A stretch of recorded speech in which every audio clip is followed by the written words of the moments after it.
I am the true vine, and my Father is the gardener. He cuts off every branch in me that bears no fruit, while every branch that does bear fruit he prunes, so that it will be even more fruitful. You are already clean because of the word I've spoken to you. Remain in me, as I also remain in you. No branch can bear fruit by itself. It must remain in the vine. Neither can you bear fruit unless you remain in me.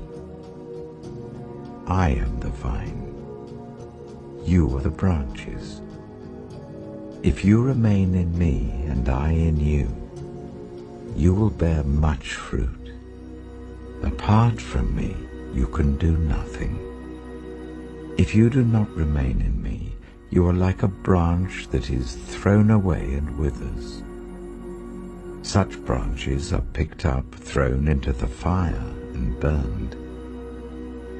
If you remain in me, and my words remain in you, ask whatever you wish, and it will be done for you.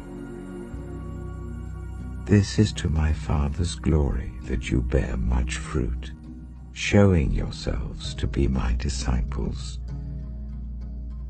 As the Father has loved me, so have I loved you.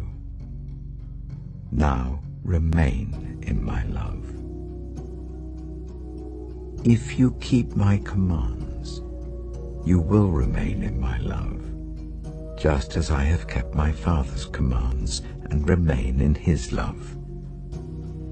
I have told you this so that my joy may be in you and that your joy may be complete. My command is this: love each other as I have loved you. Greater love has no one than this, to lay down one's life for one's friends. You are my friends if you do what I command. I no longer call you servants, because a servant does not know his master's business.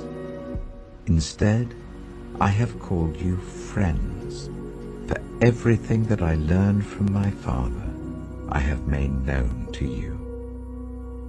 You did not choose me, but I chose you and appointed you, so that you might go and bear fruit, fruit that will last, and so that whatever you ask in my name, the Father will give you.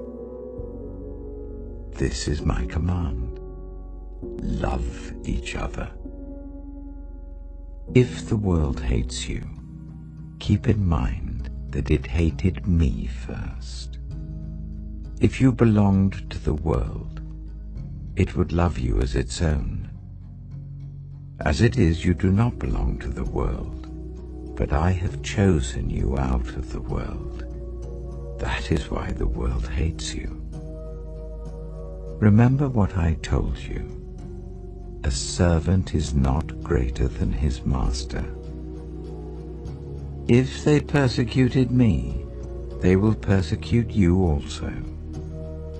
If they obeyed my teaching, they will obey yours also. They will treat you this way because of my name, for they do not know the one who sent me. If I had not come and spoken to them, they would not be guilty of sin, but now they have no excuse for their sin. Whoever hates me hates my Father as well. If I had not done among them the works no one else did, they would not be guilty of sin. As it is, they have seen, and yet they have hated both me and my Father. But this is to fulfill what is written in their law: they hated me without reason. When the Advocate comes, whom I will send to you from the Father, the Spirit of truth who goes out from the Father, he will testify about me. And you also must testify, for you have been with me from the beginning.